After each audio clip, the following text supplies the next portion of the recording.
wassalatu wassalamu ala rasulil karim wa ala alihi wa sahbihi wa tabi'in ajma'in. Amma ba'd.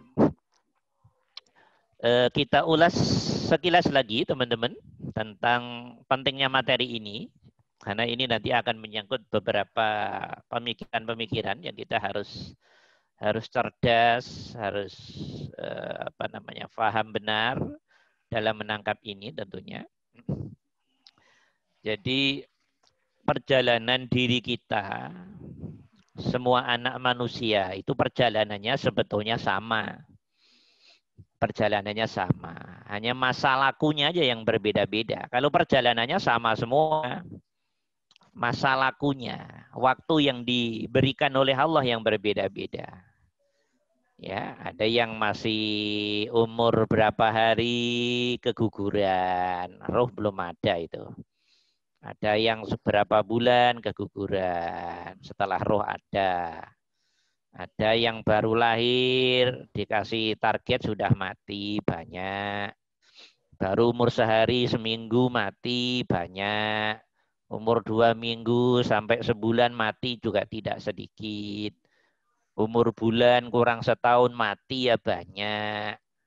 Jadi bedanya antara orang satu dengan orang lain itu hanya target umur sebetulnya. Ya. Target umur, dan kita nggak ngerti apa-apa di situ, minta yang nggak bisa, nolak yang nggak bisa, cuman sombongnya ampun deh manusia ini. Jelas kita ini dari sisi umur saja, minta nggak bisa, nolak nggak bisa, tapi sombongnya ampun, suruh ke Allah aja pada susah, ya itulah karena ada nafsu tadi. Oke teman-teman, kita ulang sejenak perjalanan diri anak manusia dari Adam alaihissalam, kakek kita, sampai nanti manusia paling akhir jelang kiamat tentunya.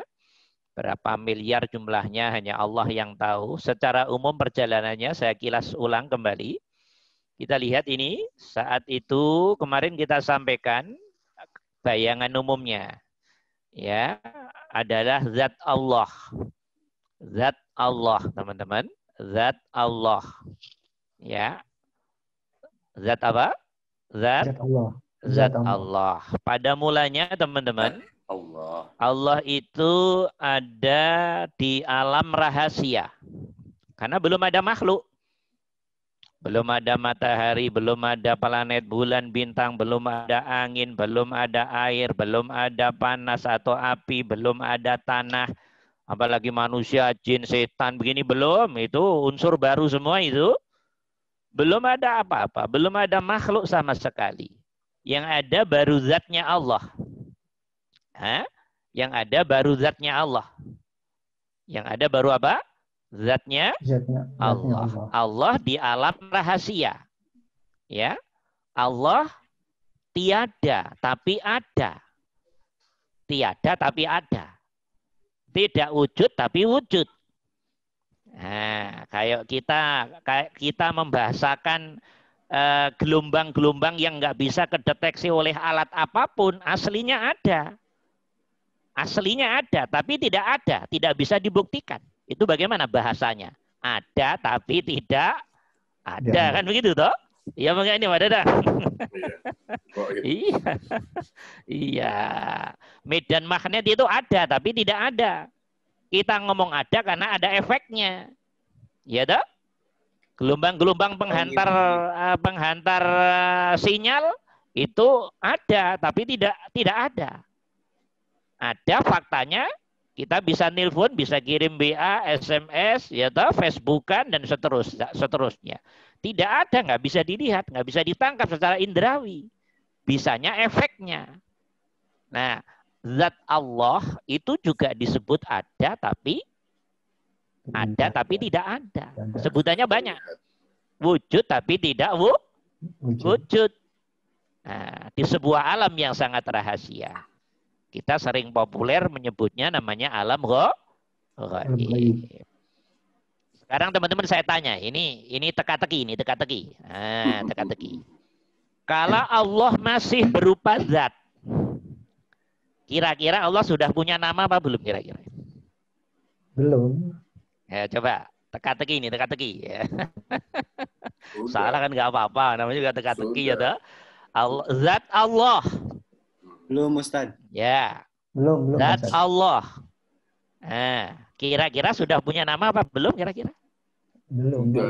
Ya, belum. Oke, nggak apa-apa. Ya. Allah sudah punya sifat apa belum kira-kira? Sudah. Belum. Yang lain, pendapat yang lain? Kan Belum. nggak harus sama. Belum Ustaz. Ya belum, oke. Ya, banyak yang belum, banyak yang sudah ini kira-kira. Nah, sudah aja. Oke, 50-50 kira-kira ya.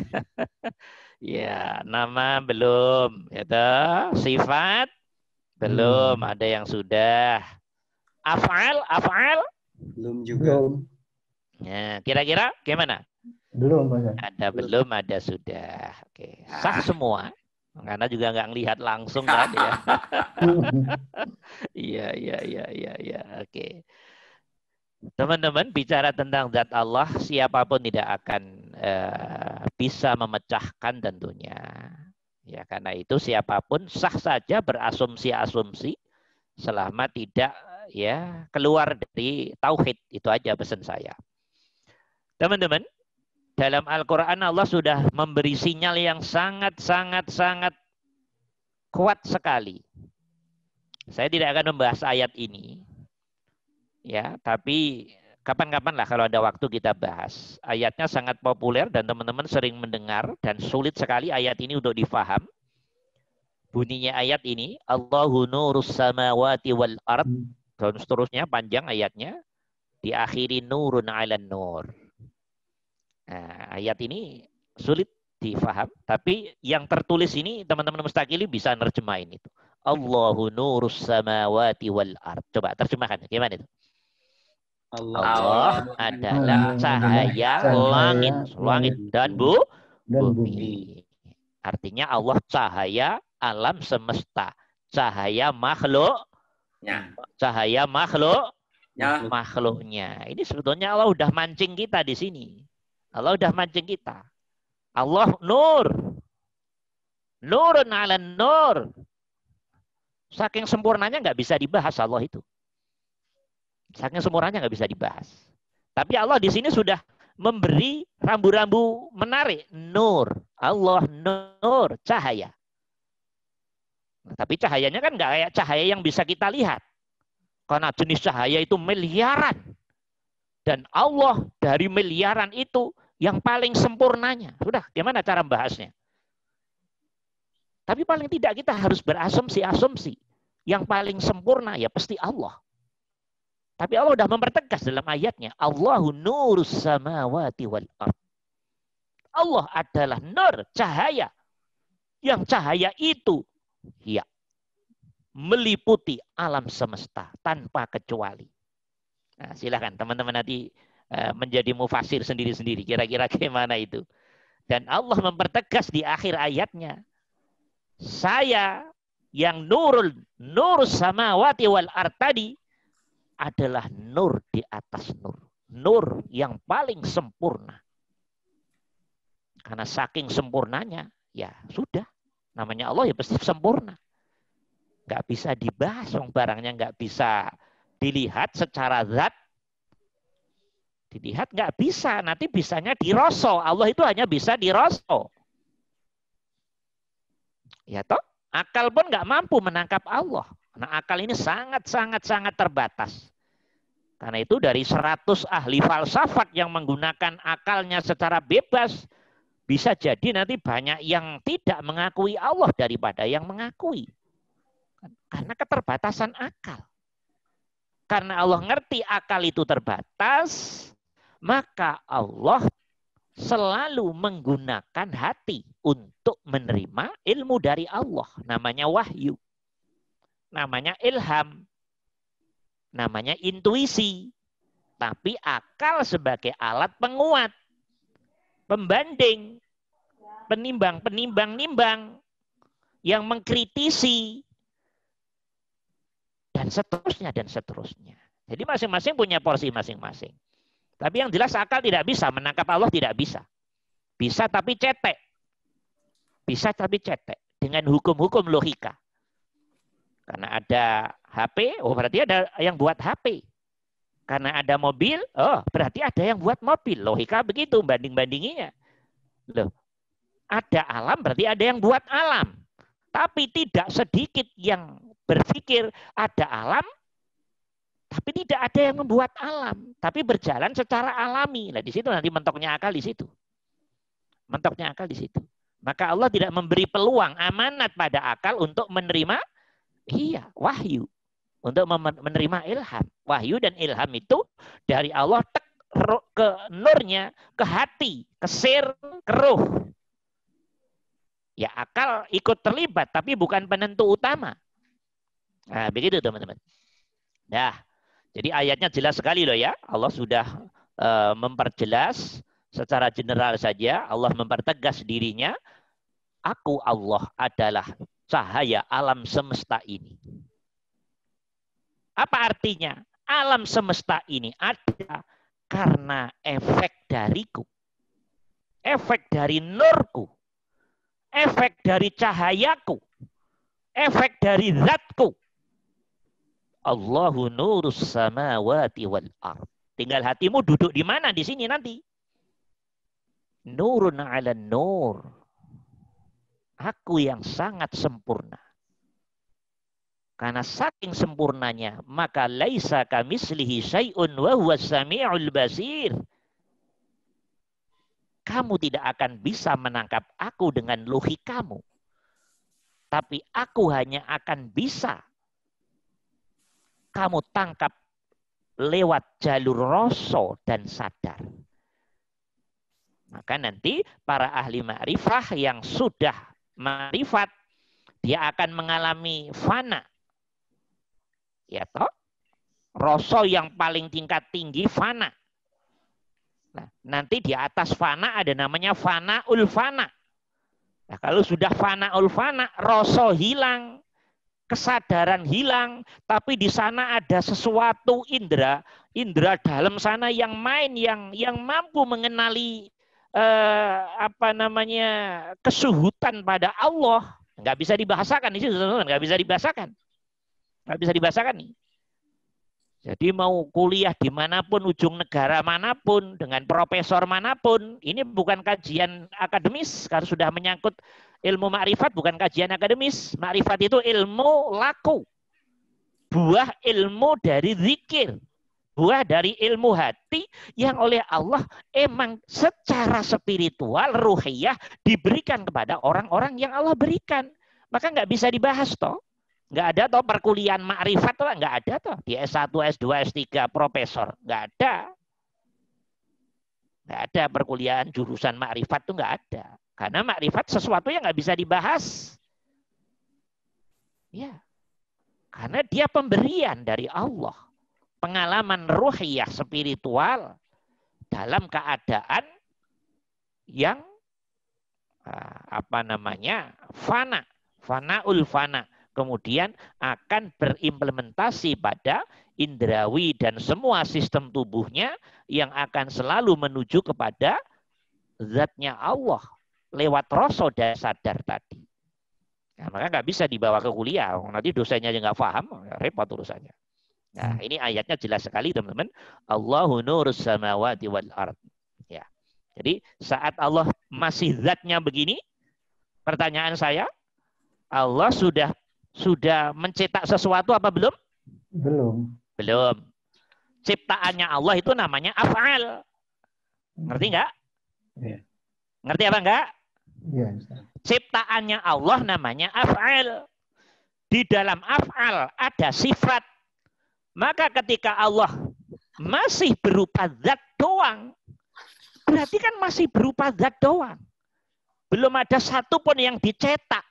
Ini kira-kira ini ngomong canda-candaan. Kalau belum ada satupun yang dicetak, yang dibuat, yang diproduk, yang dipancarkan, yang dipercikkan oleh Allah dari nurnya Allah.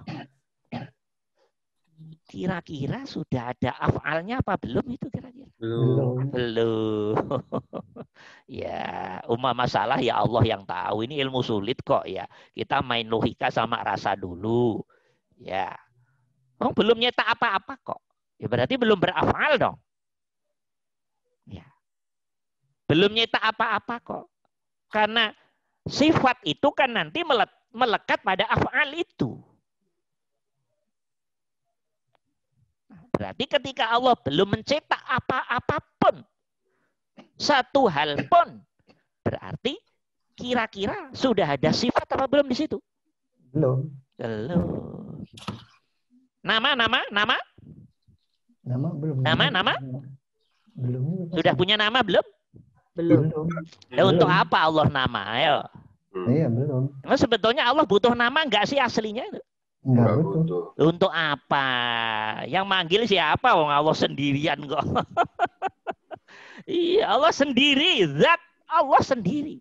Wujud yang ahad. Wujud yang tunggal. Belum punya ciptaan.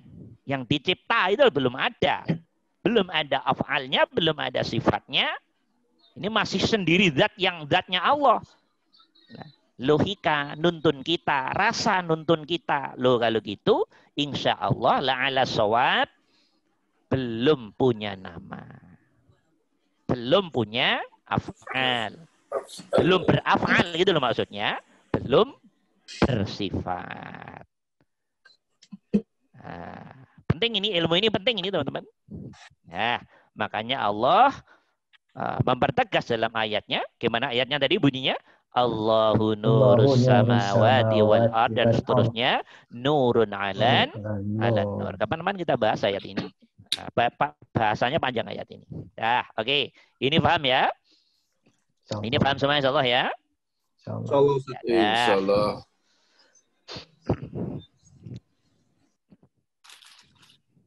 Teman-teman saya tanya. Kalau masih berupa zat, dalam konteks seperti ini, zat belum beraf'al, belum bersifat, belum punya nama. Ini candaan lagi nih. Sebetulnya nama itu dibuat untuk kepentingan siapa? Manusia. Nah, bukan manusia doang kali ya, Untuk kepentingan makhluk. Biar bisa dipanggil gitu deh. Mengenali. Nah, gitu loh. Sekarang umpama Pak Dadang hidup sendiri di hutan, nggak ada manusia apapun. Butuh nama nggak Pak Dadang? Untuk apa? Yang manggil juga nggak ada yang manggil kok. Iya toh? Kasihan. Iya, karena hidup di komunitas sosial. Loh, kalau manggil nggak pakai ciri khas gimana? Ya toh? Maka dikasih label dang, loh kan enak toh. Ya toh? Ya apa enggak? Ya, Allah juga demikian. Iya. Ketika Allah belum beraf'al, ya toh, dengan sifatnya, maka nama sejatinya bagi Allah tidak diperlukan. Nama itu hakikatnya diperlukan untuk kepentingan penghambaan nanti makhluk. Makhluk kan tidak. Semua orang langsung bisa sampai pada zat nyata dengan hatinya. Maka dirangsang dulu dari nama. Namanya Ar-Rahman, Ar-Rahim, Al-Wadud, Al-Ghafar, Al-Qahar, dan seterusnya. Cuman kebanyakan orang akhirnya hanya kenal namanya, ogah-ogahan belajar af'alnya, sifatnya, ogah-ogahan mengkaji zatnya. Ya, ini parah juga itu. Banyak. Jadi orang Islam tuh lucu-lucu kalau dipikir lucu-lucu. Wis pokoknya optimis dengan membawa nama Allah aja, wis peduli dengan af'alnya, dengan sifatnya, dengan zatnya. Nggak mau peduli, yang penting Allah surga. Enak banget itu. Ya Allah, ya Allah. Jadi kalau Allah sendiri aslinya nggak butuh nama teman-teman secara hakikat. Ya, apalagi ketika masih dalam zatnya. Zat nama itu untuk kepentingan iya, ta'abud. Biar kita manggil Allah, manggil Ar-Rahman, Ar-Rahim, dan seterusnya. Dah, oke. Yang kedua, teman-teman, coba kita lihat yang kedua. Allah berupa zat, belum punya tandaan kita tadi ya, belum punya nama, sifat, af'al, karena memang belum punya ciptaan. Maka Allah berirodah. Maka Allah berirodah dengan kudrohnya. Pengen dengan ketetapannya dan kemampuannya. pengen membuat makhluk yang pertama. Di banyak bahasa kitab bertajali. Ini kadang orang agak susah memahami. Ya, bertajali. Susah orang memahami bertajali itu. Wes, kalau saya nggak pakai bertajali aja, teman-teman nggak paham bertajali itu. Wes, Allah pengen berirodah, pengen dan berketetapan dengan kemampuan zatnya untuk membuat makhluk pertama. Maka makhluk pertama namanya apa kemarin? Nur Muhammad. Nah, ini Nur dia. Muhammad. Ya toh? Namanya diangkat. Ya, namanya Nur Muhammad. Ini nama ini teman-teman, nama, istilah. Ya, ini istilah, nama. Nanti yang nggak setuju ya monggo, setuju monggo. Di dunia ilmu itu enak-enakan aja kok. Tapi tolong literatur apapun dibaca dulu. Setelah dibaca, direnungi, logika main, rasa main, kejernihan hati main. Nanti dirimu cenderung di mana? Monggo, nggak masalah. Tapi jernihkan hati dan pikiran dulu, baru nanti ambil intisari. Karena membaca apapun kalau hati sudah kotor, pikiran kotor, menggunakan pendekatan konfrontatif, ya hidayah Allah nggak akan masuk sampai mati juga teman-teman. Karena hatimu sudah dimenuhi setan, jin, iblis. Jadi soal setuju tidak setuju itu nggak masalah kok dalam dunia ilmu. Itu fair-fair saja itu. Ya itu nggak ada masalah. Tapi cara mendudukkan hati dan pikiran harus benar. Nah, gitu loh ya. Ya oke. Allah berirodah, berkudroh. Ya, mencetak makhluk pertama. Namanya siapa tadi? Nur Muhammad. Nur Muhammad. Kita singkat NM. Nur Muhammad. Ya. Nah, dah.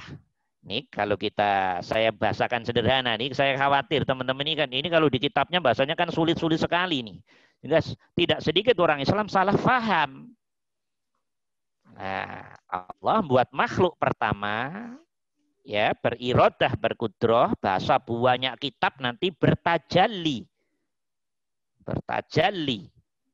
Dah, ya. Yang hakikatnya tajalli zat Allah yang tipe pertama, tahap pertama, keinginan dan ketetapan fase ke-1, ini teman-teman sudah mulai ada alam. Karena Allah sudah punya ciptaan, sudah punya makhluk pertama. Sebelum ada makhluk pertama, nggak ada nama alam, nggak ada. Allah nggak butuh waktu, Allah nggak butuh tempat, Allah nggak butuh apa-apa. Nggak bisa dibayangkan, karena saking sempurnanya Allah, zat Allah. Begitu makhluk pertama dibuat, namanya Nur Muhammad ini, sudah mulai ada nama alam. Nah, alamnya namanya alam roh. Kenapa? Ya karena Nur Muhammad itu berupa nur, berupa roh. Roh itu nur bahannya. Nur yang kayak apa ya nggak ngerti, diimani sajalah, gitu aja, enak-enakan saja. Yang penting secara ilmiah kita nggak ketinggalan gitu deh. Jadi Nur Muhammad itu berupa apa? Roh. Roh itu berupa apa? Nur. Nurnya kayak apa? Sudah berhenti, nggak bisa begitu. Membahas siapapun nggak bisa.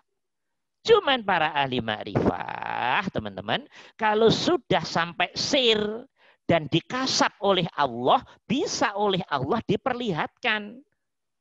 Tapi ini nggak bisa dibahas di bangku kuliah, tah. Ini nggak bisa dibahas di buku, tah. Jadi ilmu ma'rifah itu semakin tinggi diungkap, semakin kayak orang nggak jelas. Karena diomong pun juga nggak akan masuk akal. Maka nggak bisa dibahas di dunia perkuliahan oleh apapun dan siapapun. Paling dikira orang gila, ente ngomong apa ente? Karena sifatnya ruhiyah tadi. Kayak Nabi ngomong, saya semalam dari langit ke-7 Sidratul Muntaha, gila ente Muhammad. Orang Mekah kan ngomong begitu semua. Iya tak? Iya, nggak percayalah. Dan itu wajar, nggak percaya itu juga wajar. Karena memang kejadian kayak seperti Isra Mi'raj itu sejatinya kejadian substansi puncak kemakrifatan.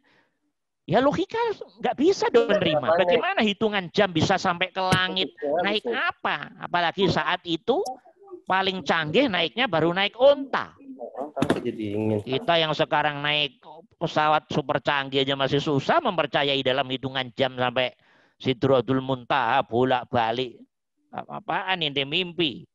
Ya, sini Mekah aja 10 jam, pakai jet mungkin bisa berapa jam. Nah, jadi satu sisi wajar, satu sisi nggak wajar secara keimanan. Ya, dah.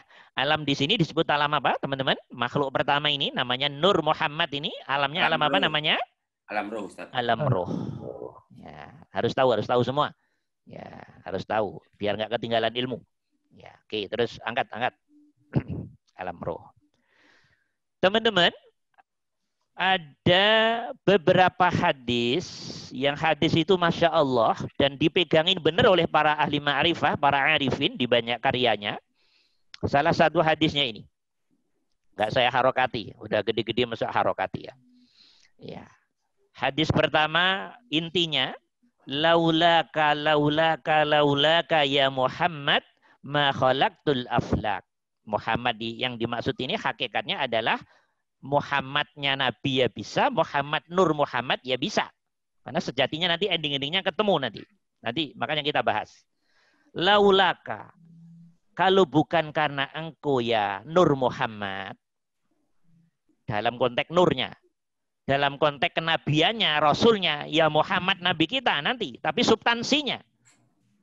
Kalau bukan karena engkau Muhammad, Nur Muhammad, sama aja nanti substansinya teman-teman. Kalau bukan karena engkau, Allah bilangnya 3 kali dalam hadisnya. Laulaka. Kalau bukan karena engkau ma khalaqtul aflak, kata Allah. Saya tidak akan pernah membuat alam semesta ini. Ini kalau bukan karena Nur Muhammad, kalau bukan karena kerasulan, nanti endingnya kerasulan Nabi kita Muhammad SAW, Allah sudah berfirman di hadis ini. Saya nggak akan pernah membuat alam semesta ini. Karena itu alam semesta dibuat, topiknya adalah manusia, teman-teman. Malaikat dibuat untuk khidmah pada manusia. Jin, setan dibuat untuk khidmah pada manusia. Menjadi bagian sistem diri kita. Angin, air, api, tanah dibuat untuk menjadi sistem dari diri kita. Apa yang tidak? Semuanya. Matahari, bulan, semua dibuat untuk ending-endingnya. Iya, kepentingan kita. Maka Allah jelas lah. Laulaka ya Muhammad ma khalaqtul aflak. Andai bukan karena engkau, wahai Nur Muhammad, dalam konteks kerasulan akhir, wahai Muhammad, andai bukan engkau, saya nggak akan buat alam semesta ini. Nah, coba ini. Tolong dicermati ini. Sabdanya Allah ini. Teman-teman. Di hadis lain, cuman ada beberapa ulama yang mandang, hadisnya kurang kuat. Ya, itu diskusi hadis. Terlepas kuat atau tidak, ada hadis yang berbunyi begini. Tapi kalau dilihat dari ayat Quran yang Allahu nurus samawati wal ard, udah sangat tegas sekali. Menurut saya udah cukup dengan ayat tadi aja. Kalau hanya berdalih ini kuat tidak kuat, kembali ke ayat tadi aja. Allahu nurus samawati wal ard, bla bla bla, nurun 'alan nur. Sudah terwakili ini. Ada hadis yang berbunyi ana nurullah, kata Rasulullah sallallahu alaihi wasallam. Nur Muhammad nanti yang ending-endingnya, puncaknya adalah kerasulan ini. Kerasulan Nabi kita. Rasul bilang, ana nurullah. Saya adalah nurnya Allah. Nurnya Allah. Wal alam min nuri. Dan alam semesta dari nurku. Coba nanti kajiannya bagaimana. Kalau teman-teman nggak paham materi-materi ini, ribet ini urusannya. Jadi saya dari nurnya Allah. Nur. Allahu nurus samawati wal ard. Ya dong. Karena Rasul adalah dari Nur Muhammad tadi. Dan Nur Muhammad nanti baru menjadi semua alam semesta ini. Ana nurullah. Saya nurnya Allah. Dan alam semesta dari nurku. Apa maksudnya nanti? Ending-endingnya, substansinya, kerasulan Nabi kita Muhammad SAW.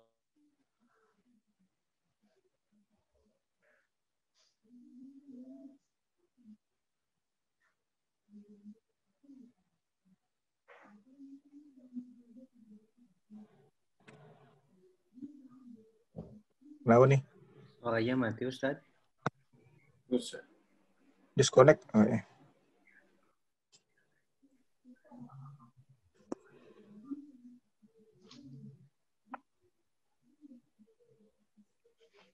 Mati lampu kayaknya nih.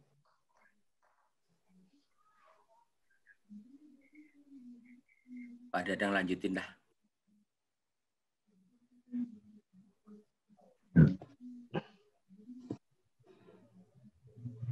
Pak Abror yang lanjutin. Laulaka. Laulaka. Laulaka. Ya Muhammad. Wa kholaqtal aflak. Yuk lanjut Pak Abror. Lanjut. Ana nurullah. Ana nur. Wal alama min nuri. Udah sampai situ. Nama. Satu-satu aja dong, jangan banyak-banyak. Ya, oke. Sorry teman-teman. Apa listrik mati Pak ya? Ada gangguan namanya ya. Ada gangguan jalur internet. Oh, Ya, sudah. oke. Oke. Oh sudah. Itu langkah kedua ya. Jadi Allah mencetak makhluk pertama namanya Nur Muhammad dan alamnya namanya alam ruh. Halo, siap semuanya udah? Ya, insya Allah Ya, siap, Ustaz. Ya, ya. Ayatnya ada, hadisnya ada, tapi ya begitulah. Ada yang memandang lemah dan seterusnya. Tapi selemah apapun dalam konteks hadis ini, kalau saya melihat ayat Allahu nurus samawati wa selesai semua. Sebetulnya selesai semua. Udah. Dengan ayat itu tadi udah selesai semua. Oke, tarik naik Mas Ulum. Ya. Kemudian teman-teman, fase berikutnya, tahap berikutnya, langkah berikutnya, setelah Allah membuat makhluk pertama namanya Nur Muhammad di alam ruh, dilanjutkan iradah dan kudrahnya Allah. Dilanjutkan iradah dan kudrahnya Allah. Yaitu Nur Muhammad tadi, ini begini ntar. Teman-teman saya kasih bahasa lain ya, bahasa di banyak kitab ya. Biar nanti nggak kaget kalau ada orang ngomong kalau saya redaksinya berirodah dan berkudroh. Biar teman-teman lebih enak memahami. Nanti di bahasa yang lain begini bahasanya. Biar nanti nggak kaget. Jadi ketika Allah masih sendiri dalam zatnya, belum membuat apa-apa, belum berirodah untuk membuat apa. Ya. Kemudian Allah ingin mengenalkan dirinya. Karena Allah dalam bentuk zatnya itu sangat rahasia. Maka Allah ingin mengenalkan dirinya. Gitu loh. Maka dalam bahasa aja ini ya. Maka kemudian Allah dari kehalusan yang sangat sempurna. Allah lebih menampakkan dirinya di alam yang relatif agak. Nah, kalau tadi sangat halus ini agak kehalusannya mungkin tidak sehalus yang pertama tadi. Itulah kalau boleh dibahasakan canda. Nah, Nur Muhammad tadi. Nah, dari Nur Muhammad ini masih halus lagi, masih relatif halus. Maka Allah pengen mengenalkan dirinya kepada bentuk yang harus lebih tidak terlalu halus lagi. Nah, maka teman-teman, untuk proses itu Allah menjadikan dari Nur Muhammad ini semua roh dalam kehidupan ini. Semua apa? Roh dalam kehidupan ini. Kehidupan. Ya toh, rohnya Nabi Adam dan 124 nabi, 124.000 nabi. Rohnya 312 rasul. dan rohnya seluruh anak manusia sudah dibuat oleh Allah, dipercikkan, dicetak, dibuat, dikembangkan. Bahasanya mungkin bisa macam-macam, tapi hakikatnya Allah yang tahu. Dari satu Nur Muhammad tadi, satunya juga nggak bisa digambarin kayak satu apa. Pokoknya kita imani aja lah. Dibuat semua roh yang ada di alam semesta ini. Ya, dibuat semua roh di alam semesta ini. Mau rohnya orang kafir, orang Islam, orang Hindu, orang Buddha, orang ateis, orang komunis, orang primitif, rohnya jin, rohnya setan, rohnya semua roh lah. Semua roh. Semua roh lah. Tapi kalau dalam kitab disampaikan rohnya lebih kepada manusia. Pada manusia. Ya. Dan roh ini semua. Jadi sebetulnya roh kita dengan rohnya Nabi Adam juga sama umurnya. Nggak ada bedanya. Roh kita dengan rohnya nanti anak yang paling akhir jelang kiamat ya sama umurnya. Roh itu sudah ada semenjak percikan. Semenjak pengembangan dari Nur Muhammad. Ditampung, diletakkan oleh Allah di sebuah alam namanya alam misal. Alam apa namanya? Misal. Alam misal. Alam apa namanya? Misal. Nah, ini. Alam misal. Ya. Alam misal. Alam misal. Nah, semua roh ditampung, dikumpulkan di alam ini. Nah, gitu loh teman-teman. Nah, roh ini siapa? Apa? Roh ini percikan dari Nur Muhammad.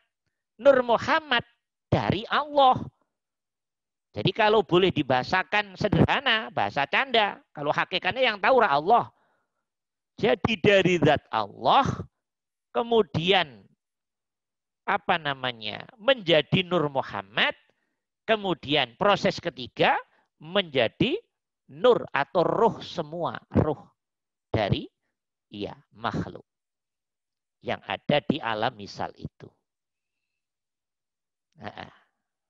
Karena selama ini kita memahami Allah membuat itu kayak tukang robot buat robot. Kan begitu? Kayak tukang mainan buat mainan. Kan begitu tak? Sekarang kalau pohon pisang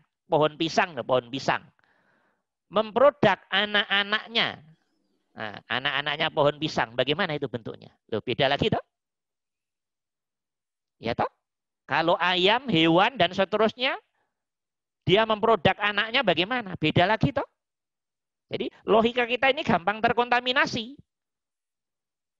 Dengan apa yang dilihat dan yang dirasakan sendiri. Sementara Allah tidak bisa begitu. Karena itu kita lebih kepada keimanan sajalah. Iman. Bahwa dari zat Allah buat ini, diimanin saja.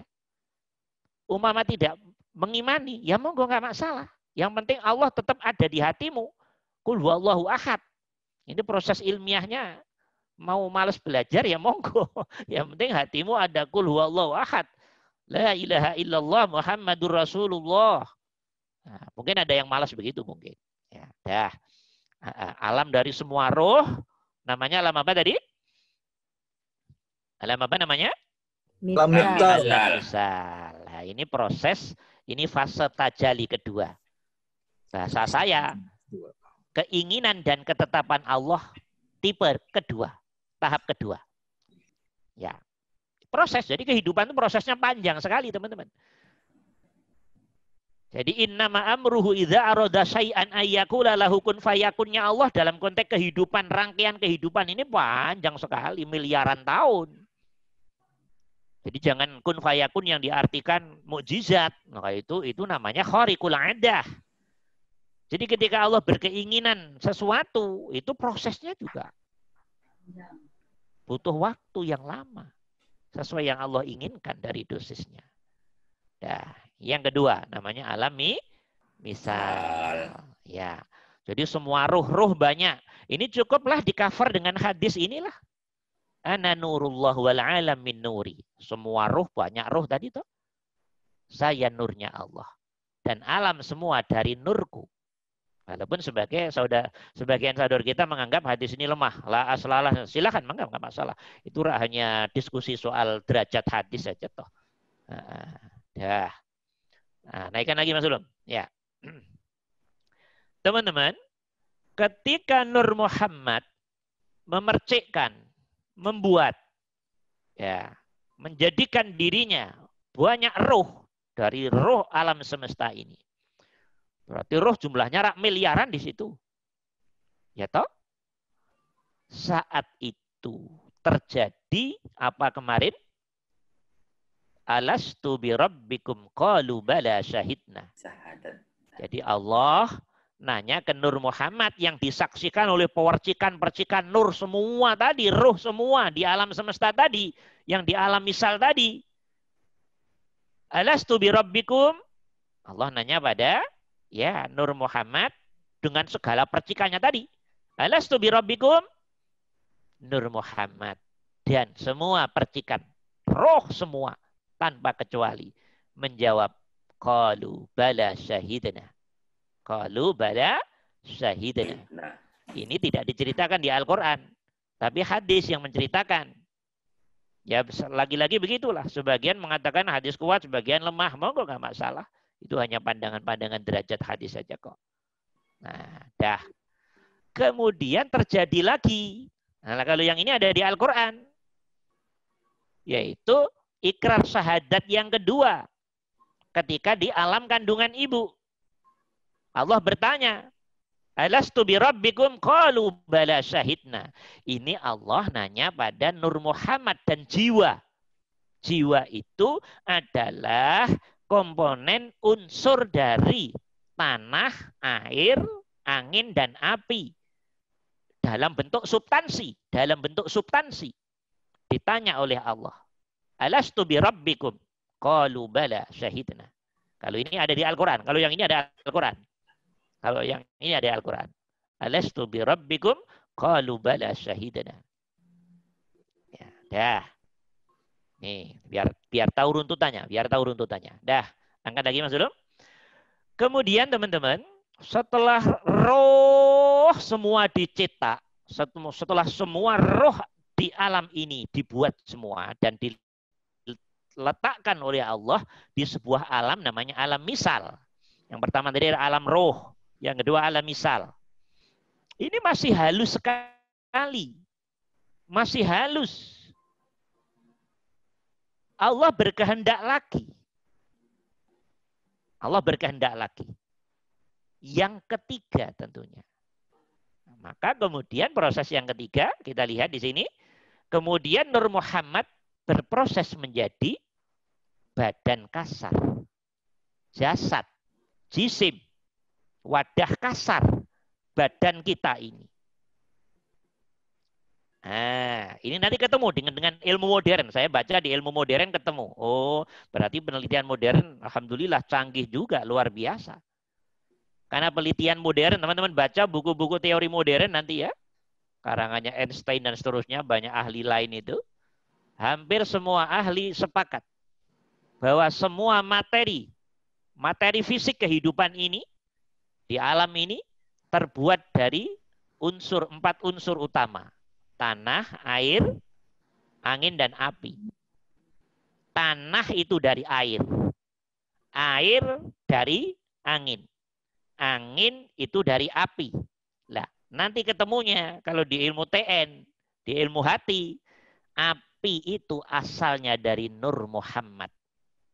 Api itu nanti asalnya dari Nur Muhammad.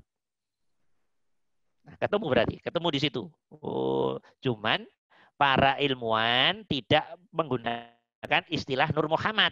Dia hanya mengatakan semua benda fisikly alam semesta sebetulnya terbuat dari 4 unsur ini aja. Dia tidak pakai angin, pakainya gas kalau dalam ilmu modern itu. Oh, berarti ketemu. Ya, ketemu, ada masalah. Bagus berarti. Jadi saya ulangi lagi teman-teman, Nur Muhammad ya, jadi roh masih sangat halus sekali toh dimensi roh itu. Kemudian berproses Nur Muhammad menjadi badan kasar atau jasad. Badan kasar kita alam semesta ini teman-teman, badan kasar itu punya sebutan dalam sebuah hadis. Ya, badan kasar inilah, badan kasar kita inilah, jisim kita inilah, jasad kita inilah. Di sebuah hadis disebutnya Muhammad. Disebut apa namanya? Disebut apa teman-teman? Muhammad. Nah, nanti hubungannya dengan Nabi kita apa? Nanti ntar dulu kita pahami ceritanya dulu. Nah, jadi badan kasar kita, badan kasar siapapun anak manusia tanpa mengenal pandang bulu agama, ya, badan kasar itu disebut Muhammad. Ini nama, sebutan dalam satu hadis, sebutan badan kasar, jasad, jismun, orang Jawa nyebut rogo. Ya, disebut Muhammad. Berarti Muhammad ini, badan kasar atau jasad ini sebetulnya proses kasar dari apa teman-teman? Proses kasar dari apa ini? Halus. Proses kasar dari Nur Muhammad. Dari Nur Muhammad. Bisa dimengerti ini? Bisa dimengerti? Bisa dimengerti ini? Insyaallah. Ya, oke. Ini fase ketiga, fase tajalli ketiga. Iradah dan kudrah Allah yang ketiga. Coba diangkat lagi. Nah, dah. Lah, fase ketiga ini teman-teman. Nah, fase ketiga. Ini disebut dengan alamul ajsam. Yang pertama alamul ruh. Yang kedua alamul misal. Yang ketiga alamul ajsam, alam ajsam. Jadi sudah berupa barang kasar, benda kasar. Ajsam. Kenapa? Ya itu tadi. Karena Allah pengen mengenalkan dirinya. Kalau tidak begitu, makhluk tidak akan bisa mengenali Allah nanti. Nah, gitu loh. Maka dibuat oleh Allah dengan tahap-tahap, fase-fase seperti ini. Ya, alam ajsam. Nah, segala benda lahir, segala fisikly lahir, segala material lahir, fisikly alam semesta ini bagian dari tahap proses ketiga ini. Dalam konteks kita ya manusia tentunya. Dalam konteks kita manusia. Itu makna bahwa hakikatnya alam semesta dibuat oleh Allah. Nggak kayak Allah buat robot. Nggak begitu. Iya. Prosesnya adalah proses irodah. Dari zatnya Allah berirodah. Jadi tahapan irodah yang hakikatnya nanti inti ya Allah sendiri. Gitu loh. Tapi ini nggak akan bisa ditangkap kalau belum makrifat. Nggak bisa. Profesor doktor membahas. Itu berarti ilmu yang dibahas di luar hati. Sementara kemakrifatan di dalam hati. Dalamnya dalam sono. Maka nggak ketemu. Maka ahli makrifat meneng aja. Ngomong nanti ya dikira orang gila kan. Karena nggak akan mampu. Logika nggak akan mampu. Dikuliahkan juga nggak masuk akal. Maka nggak usah percaya dulu, tapi buktikan. Nah, cara membuktikan laku kemakrifatan. Laku tauhid total. Laku ihsan yang sempurna. Gitu loh teman-teman. Ya enak toh, nggak usah percaya dulu, buktikan. Nah, gitu enak toh, ngomong gitu aja masa nggak bisa. Ya. Ya, jadi yang ketiga alam apa namanya? Alam ajsam, alamul ajsam, segala materi fisik di alam semesta ini. Ini dalilnya juga mudah dari ayat tadi, Allahu nurus samawati wal ard. Ketemu semua di sana. Pada dalam konteks hadisnya yang perselisihkan derajatnya tadi, ana nurullah wal alam min nuri. Selesai. Saya nurnya Allah dan alam semesta dari nurku. Semua berangkat dari situ sejatinya. Tujuannya apa? Allah pengen mengenalkan dirinya. Pengen mengenalkan dirinya pada Dadang, pada Abror, ya toh, pada Gatot, pada Safruddin, pada Umar, pada Cia, pada Asri, pada makhluknya semuanya. Allah pengen mengenalkan. Karena di dalam dirimu nanti ditutup setan, jin, dan iblis dengan hawa. Andai Allah tidak ngasih piranti ini, tidak ngasih tantangan ini, siapapun bisa ketemu Allah dong. Tetapi Allah pengennya membuat tantangan. Irodahnya Allah seperti itu, kudrahnya Allah seperti itu pada diri kita. Biar ada keringat di diri kita. Biar ada peran akal di diri kita. Maka dikasih tantangan-tantangan dalam diri kita. Nah gitu lah. Pengen kaya, kerja. Kan begitu toh? Pengen ma'rifat, ya harus ngerti ilmunya. Harus laku zikir yang istiqomah. Begitu toh. Jadi dikasih tantangan-tantangan diri kita. Nah gitu. Padahal kalau Allah pengen buat semua makhluk langsung sampai Allah, ya mudah sekali. Nggak ada urusan, itu mudah sekali. Tapi Allah nggak mau. Allah maunya yang kayak sekarang ini. Ada yang diberi, ada yang enggak, ada yang diberinya cepat, ada yang sedang, ada yang lama, ada yang mungkin jelang mati, ada yang enggak diberi-beri sampai mati. Mungkin begitu permainannya Allah seperti itu. Tapi walaupun enggak diberi, dia selalu bisa melihat Allah dengan husnudzon, ya berarti sama aja. Nah seperti ini. Nah ini tahapan ketiga. Jadi alam ruh, alam misal, alam ajsam. Nah, paham ya? Sampai ini paham semua teman-teman? Paham ini, paham ini? Ya, nanti kalau nggak paham nanya. Ini bicara generalnya dulu biar teman-teman tahu alurnya. Sekarang proses fase ketiga ini. Berarti proses alam ajsam ini ya. Coba ini kita lihat nih.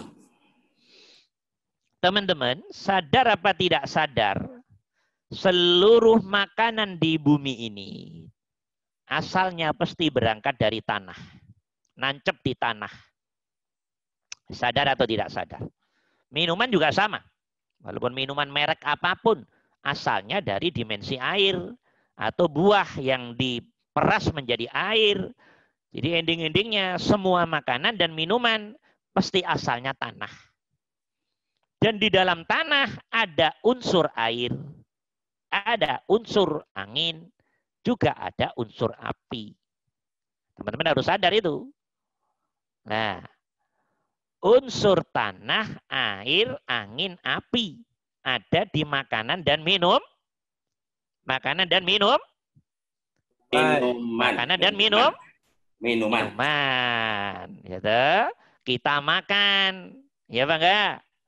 Makan apa aja lah, makan. Minuman apa? Makan. Ingat, di dalam makanan dan minuman yang kita makan, kan asalnya dari tanah. Dia sudah mengandung unsur-unsur tanah, air, angin, api. Gitu loh teman-teman. Dimakan. Setelah dimakan jadi apa? Intisari dari makanan apa teman-teman? Jadilah mani, sperma dan ovum. Dan dalam bahasa agama ini, dan madi. Madi itu teman-teman, cairan yang tidak seputih sperma, dia keluar biasanya ketika orang relatif melamun. Melamun lain jenis, tapi bukan sperma, tapi cairan putih. Itu namanya madi dalam bahasa agama. Nah, intisari makanan itu kurang lebihnya super intisarinya namanya mani, sperma, ovum. Ya. Sperma, ovum. Di Al-Qur'an ada ini, Ya. Nah, atau madi. Kalau madi itu keluar bukan karena hubungan intim, tapi karena ngelamun, ya. Tapi bukan mani, bukan. Kalau madi, walaupun dia intisari makanan dan minuman yang mengandung 4 unsur dalam makanan dan minuman tadi, maka madi dipandang belum mengandung, belum atau tidak mengandung Nur Muhammad dia. Dipandang begitu. Lah, yang sperma dan ovum dia sudah benar-benar intisari. Lah, diyakini oleh seluruh ahli ma'rifah, mani, sperma, ovum sudah mengandung ya 4 unsur tadi. Air, tanah, angin, api.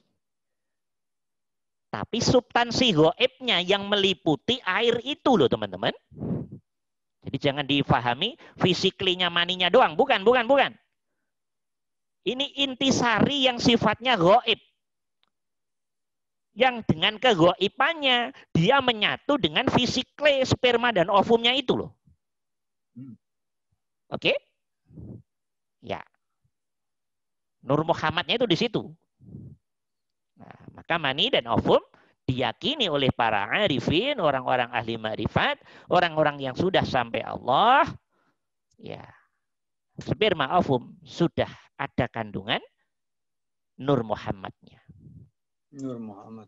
Suatu yang abstrak yang menjadi intisari dari 4 unsur tadi. Tapi abstrak, gaib. Tapi meliputi fisikle sperma ovumnya itu. Nur Muhammad. Ada di sono.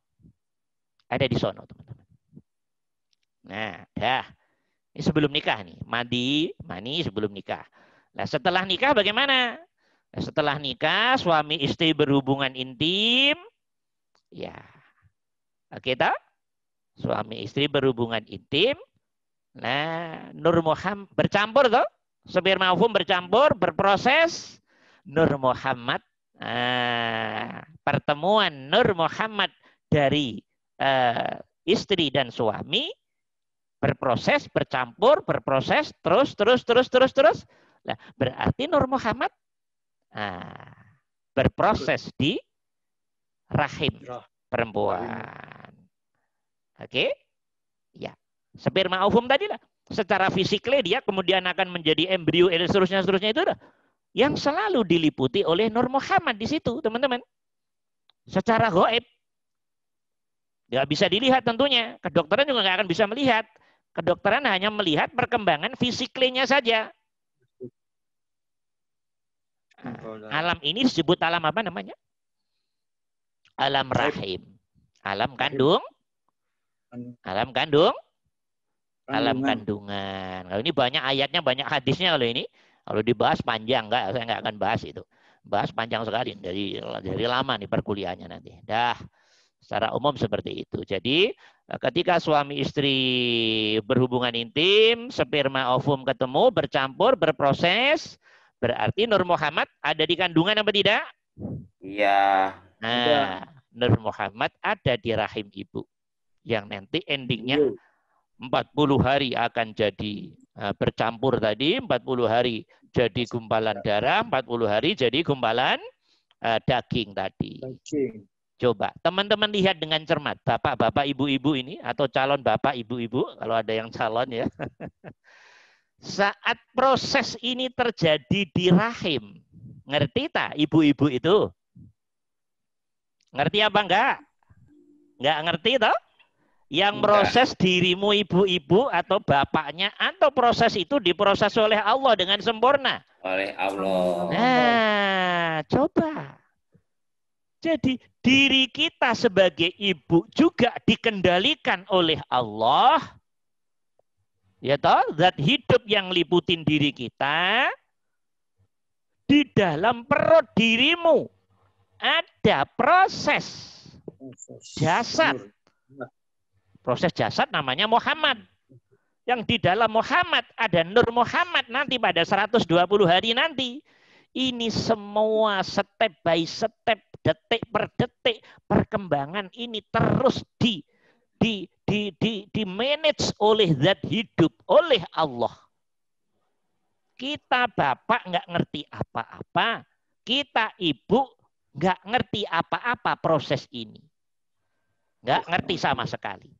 Yang ngertinya dari physically ilmu luar. Oh begini, begini, begini, begini.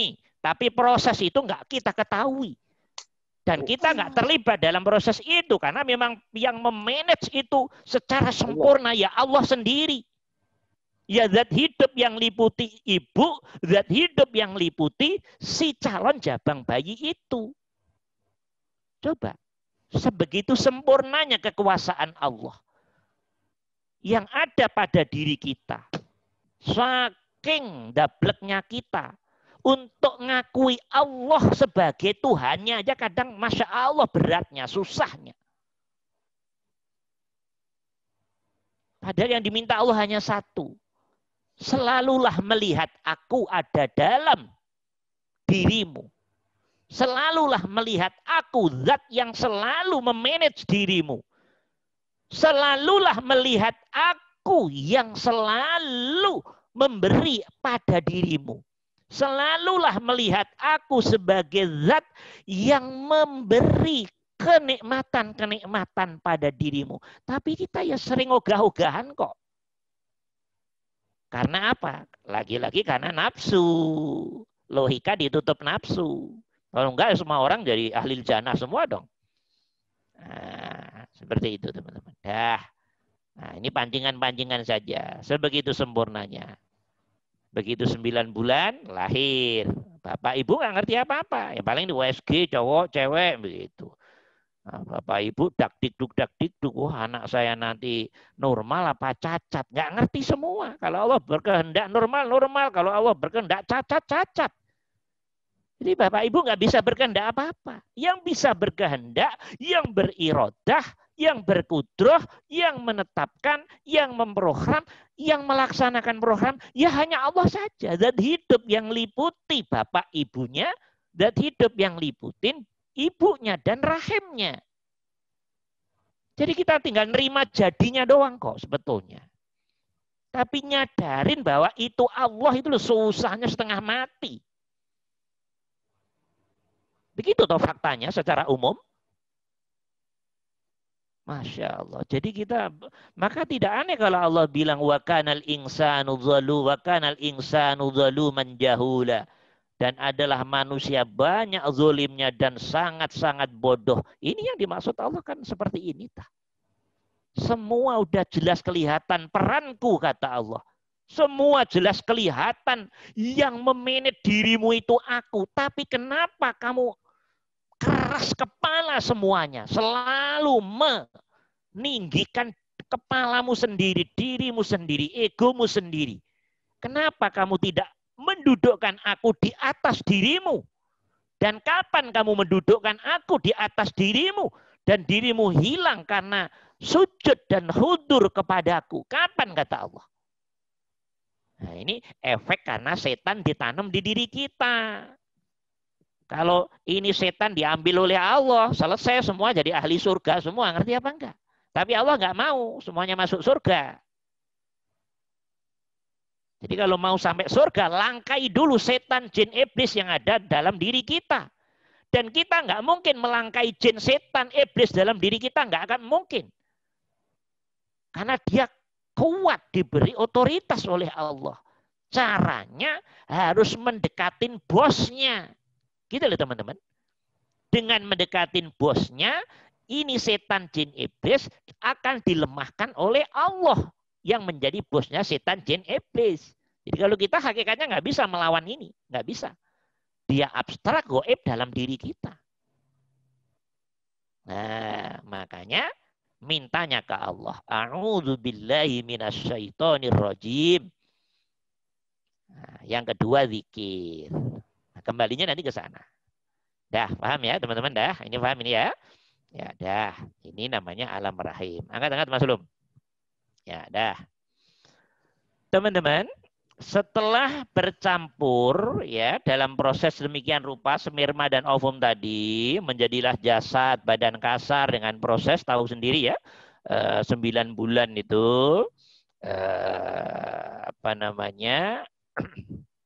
ingat dalam proses itu kan kembali ke awal tadi sebetulnya semua makanan minuman itu sudah mengandung tanah air angin dan api tadi toh dalam substansi abstraknya, intisarinya yang diliputi keabstrakannya tadi.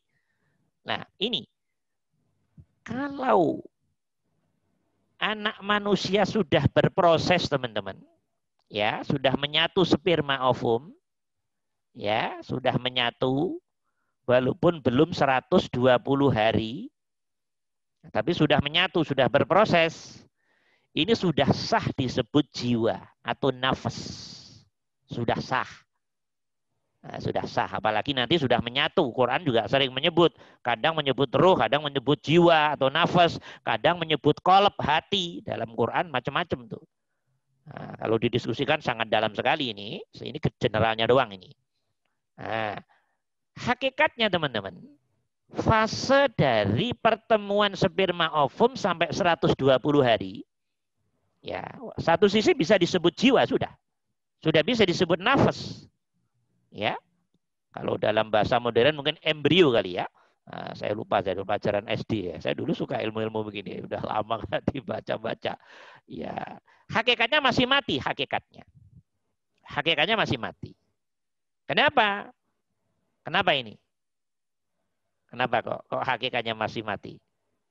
Karena dimensi gaibnya, dimensi gaib Nur Muhammadnya, teman-teman. Dimensi gaib Nur Muhammadnya belum disatukan oleh Allah dengan dimensi Nur Muhammad yang berupa jasad yang hakikatnya intisari dari tanah, air, angin, dan api tadi.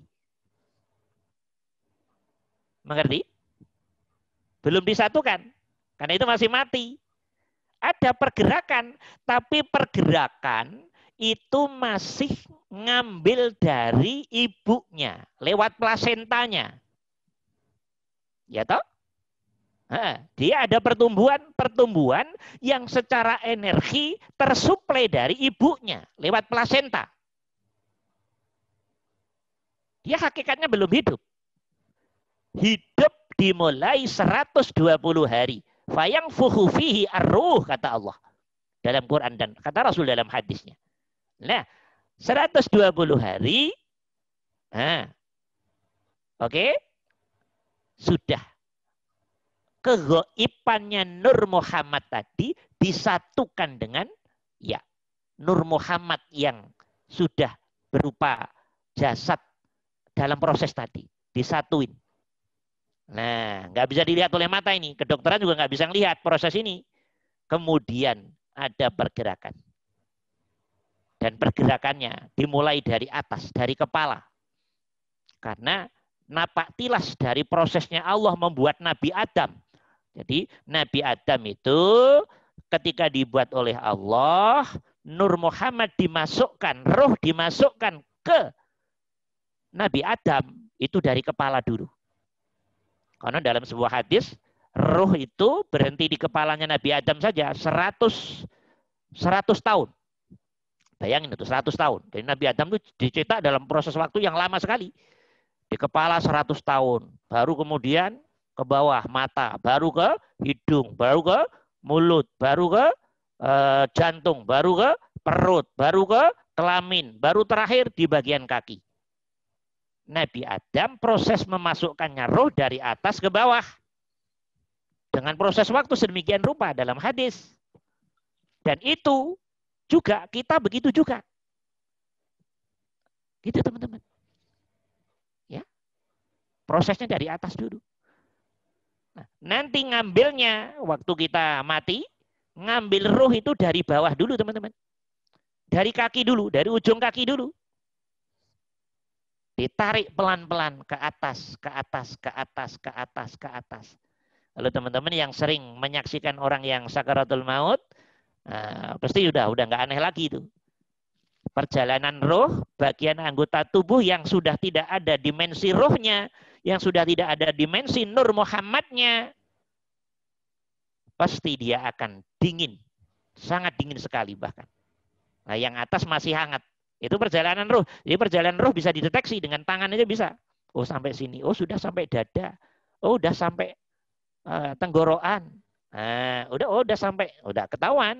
dari panas dinginnya tadi. Yang paling lama nanti perjalanan roh, sinyal dari Allah memang udah begitu dari awal. Ada di leher ke atas.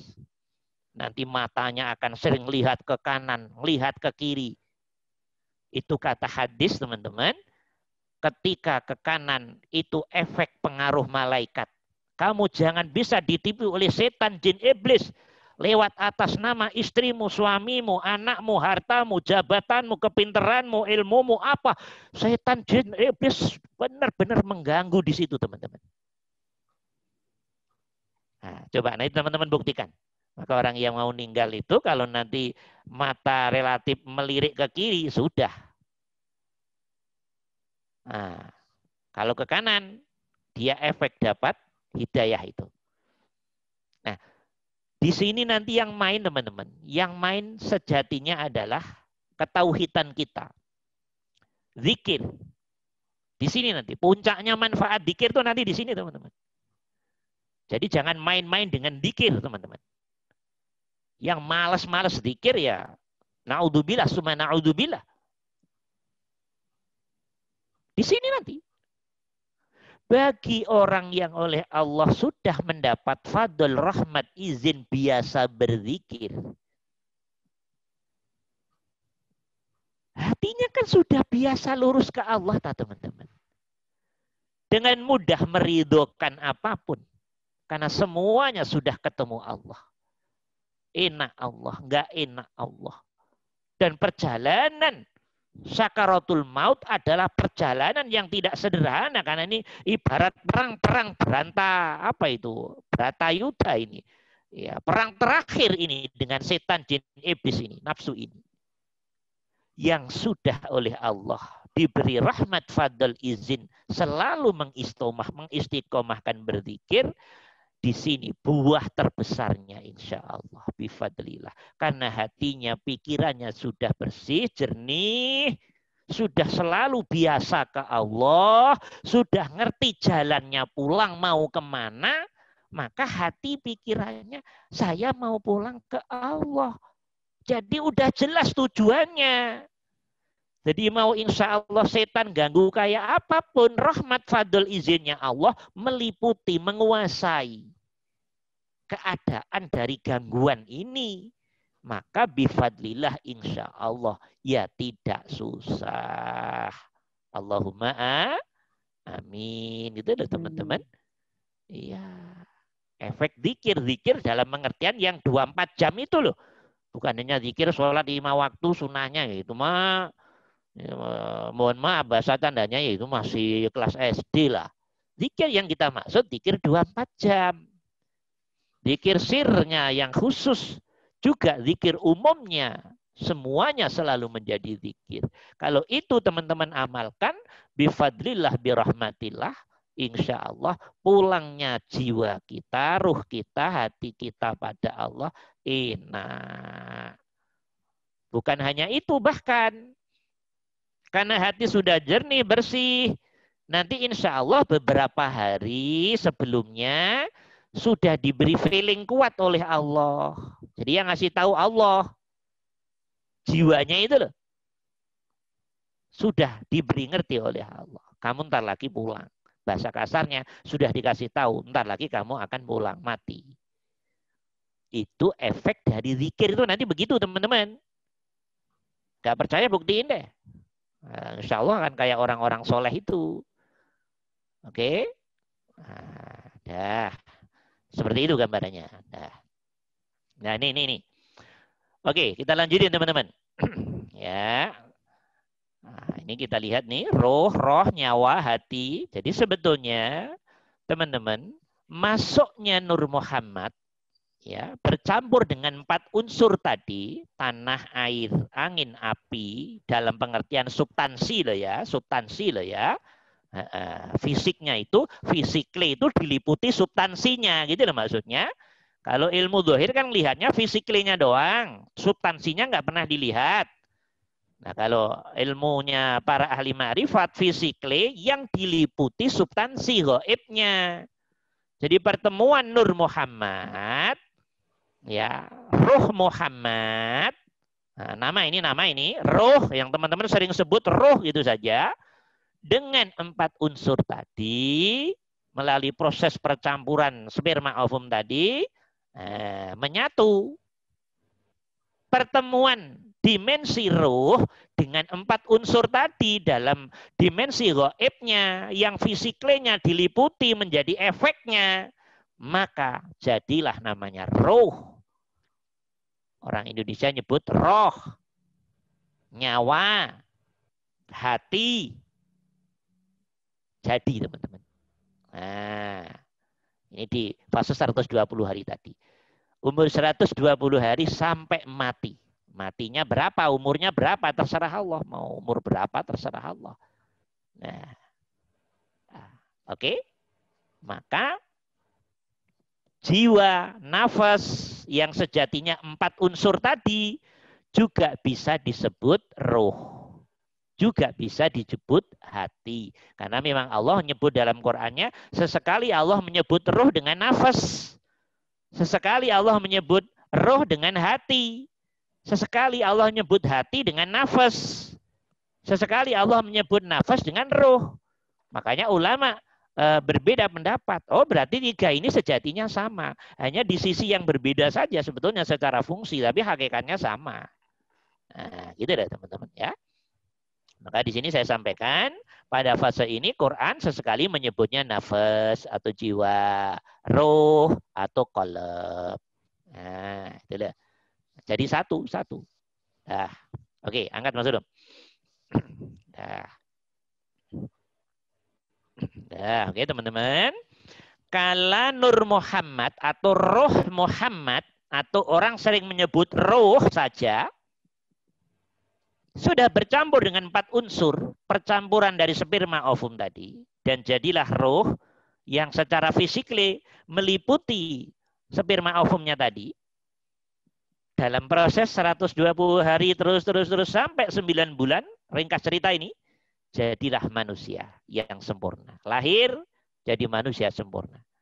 Manusia yang sudah dengan jasad yang sesuai kehendak dan ketetapan Allah, ya toh, yang badan kasar, badan jasadnya populer disebut namanya Muhammad.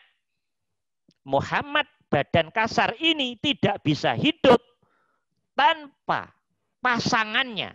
Pasangannya Muhammad, pasangannya jasad, pasangannya jisim, pasangannya badan kasar, pasangannya badan wadah ini namanya Nur Muhammad. Orang hanya sering menyebut roh Muhammad. Orang sering menyebut simpel roh. Nah, keduanya ketemu, jadilah kehidupan. Jadilah diri kita. Jadi diri kita ada 2 unsur secara global. Unsur badan kasar namanya jasmani, jasad, jisim, badan. Dan badan kasar ini terbuat dari 4 unsur tadi, clear. Kemudian badan kasar bisa bergerak dan seterusnya karena di dalamnya ditanam Nur Muhammad. Roh Muhammad. Umumnya orang nggak kenal nama lengkapnya, hanya kenal roh. Padahal nama lengkapnya Nur Muhammad. Zahirnya namanya Muhammad, batinnya namanya Nur Muhammad. Nama lengkapnya ini. Saya ulangi lagi. Badan kasar zahirnya namanya siapa? Muhammad. Namanya Muhammad. Ustadz, saya ganti Pak Ijo, silahkan ya. Ya ini nama kok. Yang penting dirimu paham. Ya janganlah, karena hadisnya udah ngasih tahu begitu. Jangan ngarang sendiri-sendiri. Ya, tapi kalau jadi ilmuwan nyebut nama apa silahkan, mangga nggak masalah. Sah-sah aja itu sebutan. Ya dalam istilah hadis pakainya Muhammad. Badan halus namanya apa? Nur Muhammad. Nur Muhammad. Orang hanya sering nyebut apa? Ruh. Ruh. Dah. Bisa dimengerti teman-teman? Sampai sini sudah paham insyaallah? Insyaallah. Iya. Oke. Coba teman-teman mikir. Teman-teman mikir yang panjang di sini.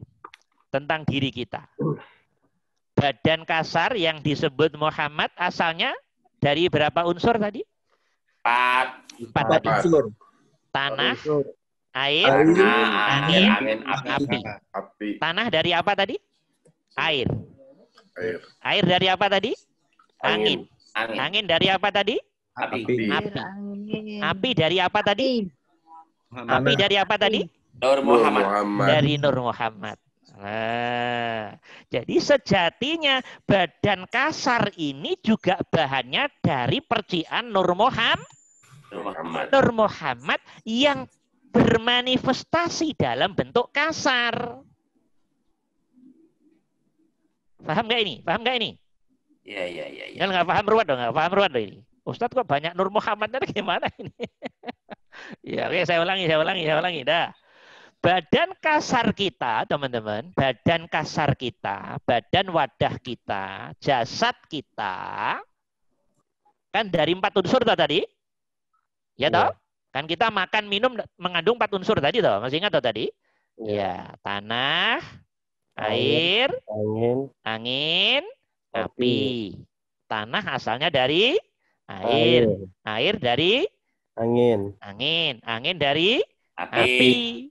Nah, 4 ini efeknya dari panas. Tapi panas, api dari Nur Muhammad. Berarti 4 ini muncul dari Nur Muhammad. Nur Muhammad. Oh, ngerti nggak ini?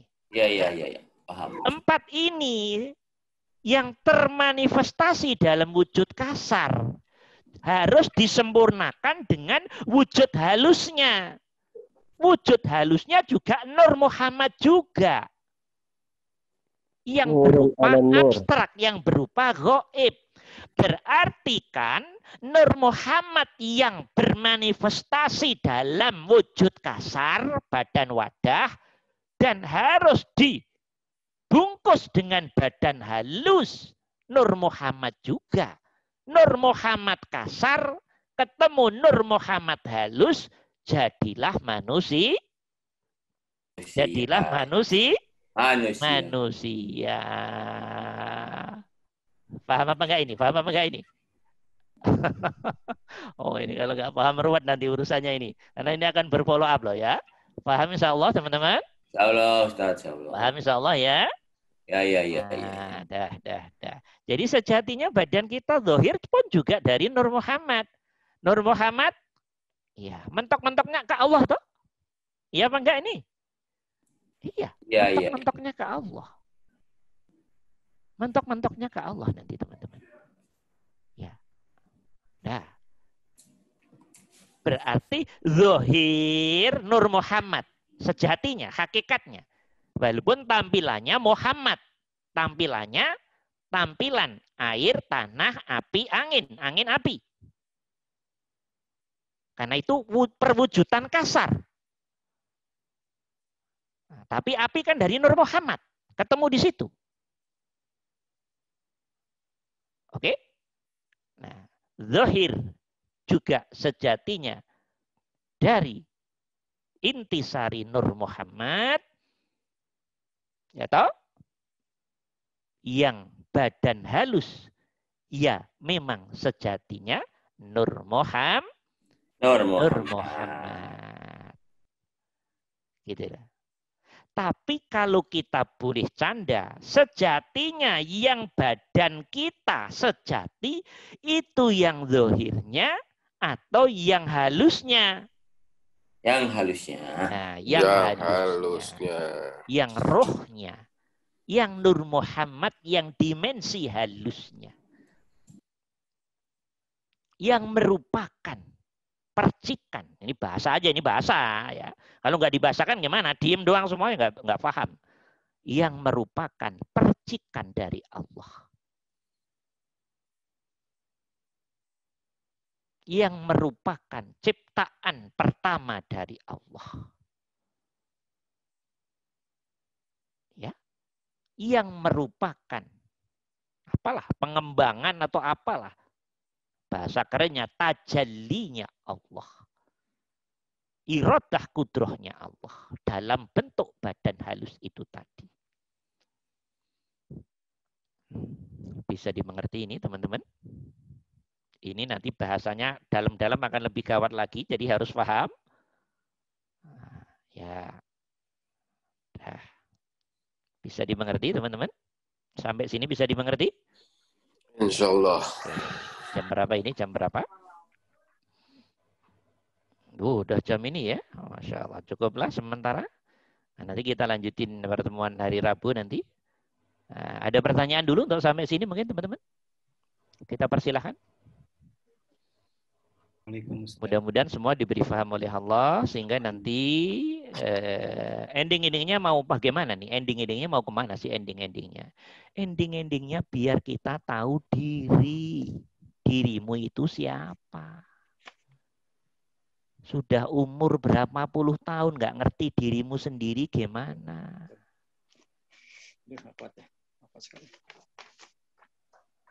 Kalau sudah tahu proses diri seperti tadi, jalan pulangnya gimana? Harus ngerti, ini ada ilmunya semua. Ya. Sekarang sudah sampai dunia, bagaimana kita kembali pulang ke zatnya Allah? Itu loh, nanti arahnya mau ke situ. Jadi mengerti. Mungkin ada pertanyaan.